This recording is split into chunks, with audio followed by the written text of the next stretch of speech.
आज आपण एका खास पुस्तकातून काही निवडक विचारांवर बोलूया. हे पुस्तक आहे डॉक्टर जयंत नारळीकर यांचं अंतराळातील भस्मासूर.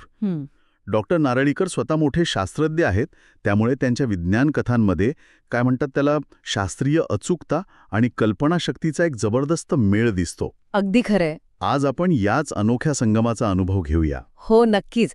आणि या कथा फक्त मनोरंजन करत नाहीत बरं का. ते आपल्याला विज्ञान, आपलं भविष्य आणि समाजासमोर काय आव्हानं येऊ शकतात यावर विचार करायला लावतात. बरोबर. आपला आजचा प्रयत्न हाच राहील की या कथांमधल्या काही महत्त्वाच्या कल्पना, त्यांचं आजच्या काळातलं महत्त्व हे सगळं समजून घेण्याचा. चला तर मग सुरुवात करूया. नारळीकर स्वतः पुस्तकाच्या सुरुवातीलाच ऋणनिर्देशात लिहितात की विज्ञान कथा ही केवळ करमणूक नसते. बरोबर. तिच्यामागे एखादी वैज्ञानिक संकल्पना किंवा सिद्धांत असायला हवा.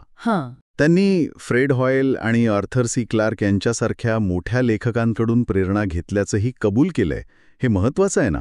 नक्कीच. यामुळेच त्यांच्या कथांना एक प्रकारची विश्वासार्हता येते, नाही का? त्या केवळ अघटित घटना सांगत नाहीत, तर विज्ञानाच्या दृष्टीनं काय शक्य आहे अशा भविष्याच्या शक्यतांवर विचार करायला लावतात. म्हणजे निव्वळ कल्पनाविलास नाही. अजिबात नाही. हा शास्त्रीय पायावर उभा असलेला भविष्यवेध आहे. विज्ञान आणि मानवी जग पुढे कसं एकमेकांना प्रभावित करेल याचं चित्र त्या उभं करतात. आणि हे भविष्य रेखाटताना तंत्रज्ञान त्याचा मोठा वाटा दिसतो. अंतराळातील भस्मासूर याच नावाच्या कथेत डेमिट्री नावाचा एक सुपर कॉम्प्युटर आहे. हो, डेमिट्री. पण गंमत म्हणजे हा इतका प्रगत महासंगणक चक्क चुका करू शकतो असं दाखवलंय. अच्छा. म्हणजे कितीही प्रगत तंत्रज्ञान असलं तरी ते परिपूर्ण नसतं. हा विचार तेव्हा मांडणं खूपच दूरदृष्टीचं होतं असं मला वाटतं. अगदी. इतकंच नाही तर अंतराळातील इतर संस्कृतींशी संपर्क साधण्यात काय धोके असू शकतात यावरही कथेत चर्चा आहे. हो, आणि आज आपण ज्या AIच्या युगात आहोत ना, तिथे हा मुद्दा खूपच महत्वाचा वाटतो. बरोबर. नारळीकरांनी अनेक वर्षांपूर्वीच हे ओळखलं होतं की तंत्रज्ञान कितीही पुढे गेलं तरी मानवी निर्णय क्षमता, नैतिकता आणि चुका करण्याची शक्यता यांचं महत्त्व कमी होत नाही. डेमिट्रीची चूक हेच दाखवते की तंत्रज्ञानाच्या मर्यादा आणि त्याचे आपल्या जीवनावर होणारे परिणाम आपण दुर्लक्षित नाही करू शकत. बरोबर. म्हणजे फक्त तांत्रिक चूक नाही ती. नाही, मानवी हस्तक्षेप आणि नियंत्रणाची गरज ती अधोरेखित करते. अच्छा. तंत्रज्ञानाच्या मर्यादांचा हा विचार आपल्याला आणखी मोठ्या पटावर नेतो. तो म्हणजे विश्वाचा आवाका. हो, ब्रह्मांडाचा पसारा. स्फोट नावाची एक कथा आहे. त्यात एका तेजस्वी ताऱ्याच्या मृत्यूचं म्हणजे सुपरनोवाचं वर्णन आहे. आणि विशेष म्हणजे यासाठी हजारो वर्षांपूर्वीच्या चीन आणि जपानमधल्या ऐतिहासिक नोंदींचा आधार घेतलाय. अरे वा, काय मस्त जोडणी आहे बघा, खगोल विज्ञान आणि इतिहासाची. खरंच की नाही? ही गोष्ट खूपच रंजक आहे. अशा कथा आपल्याला त्या ब्रह्मांडाच्या विशालतेची कल्पना देतात आणि त्यात सतत किती प्रचंड घडामोडी घडत असतात. या सगळ्या वैश्विक घडामोडींच्या पार्श्वभूमीवर आपलं म्हणजे मानवाचं स्थान किती छोटंसं आहे याची जाणीव होते. बरोबर. आणि त्याचबरोबर त्या सुपरनोवा स्फोटातून बाहेर पडणारा किरणोत्सार, त्याचे धोकेही सांगितले आहेत. हो, त्याचा उल्लेख आहे.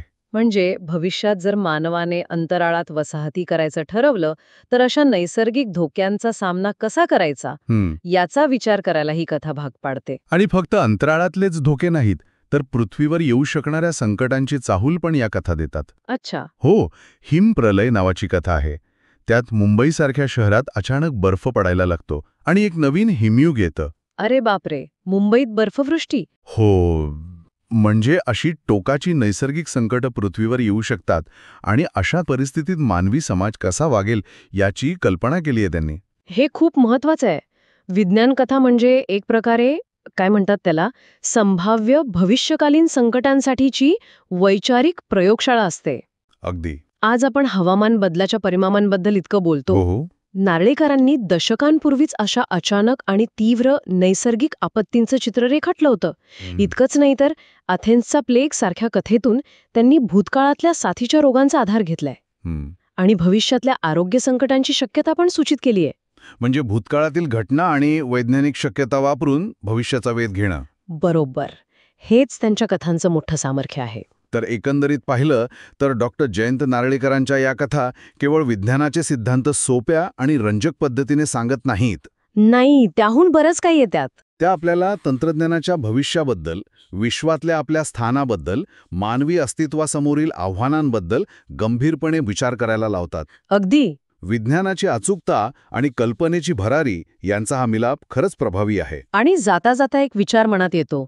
या कथा बऱ्याच वर्षांपूर्वी लिहिल्या गेल्या आहेत, हो ना? हो, खूप वर्षांपूर्वी. पण त्यात मांडलेले मुद्दे जसे की तंत्रज्ञानाचे संभाव्य धोके किंवा वैश्विक घटनांचे पृथ्वीवर होणारे परिणाम किंवा भविष्यात येऊ शकणारी नैसर्गिक आणि मानवनिर्मित संकट, हे आजही तितकेच किंबहुना जास्तच प्रस्तुत वाटतात. खरंय.